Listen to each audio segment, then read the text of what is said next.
Saudara sekalian, hari ini hari Senin tanggal 13 November tahun 2023, tadi saya hadir dalam sebuah acara seminar di KPK dalam rangka Hari Anti Korupsi Sedunia atau Hakordia.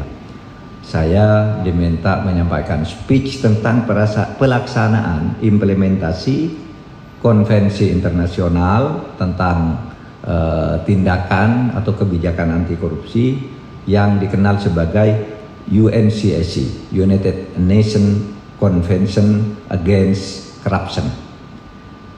Nah, saya ditanya, untuk melaksanakan UNCSC itu bagaimana Pak tentang rancangan undang-undang perampasan aset?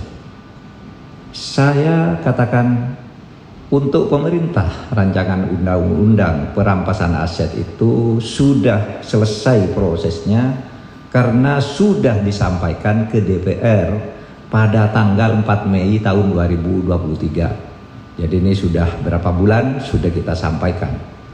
Tetapi karena DPR sibuk, itu belum diagendakan untuk dibahas, mungkin. Tetapi saudara, sebenarnya untuk langkah-langkah perampasan aset bagi korupsi itu, tanpa undang-undang itu pun selama ini kita juga sudah melakukan. KPK sudah banyak merampas aset, Kejaksaan Agung sudah banyak merampas aset para koruptor.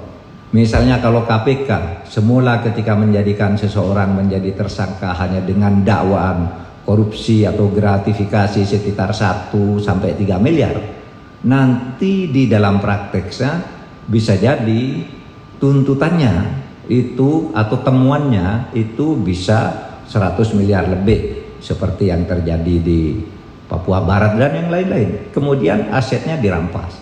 Jadi perampasan aset itu tanpa RUU perampasan aset yang berdiri sendiri itu sudah ada instrumen hukumnya, meskipun belum begitu rinci dan juga sudah ada di dalam pelaksanaan. Misalnya yang dilakukan oleh Kementerian Keuangan bersama Kemenko Polhukam, merampas aset-aset BLBI yang semula itu merupakan perjanjian perdata antara pemerintah dengan swasta, tetapi kemudian karena ada gejala prestasi, ketidaktaatan terhadap perjanjian, sekarang asetnya sudah kita rampas.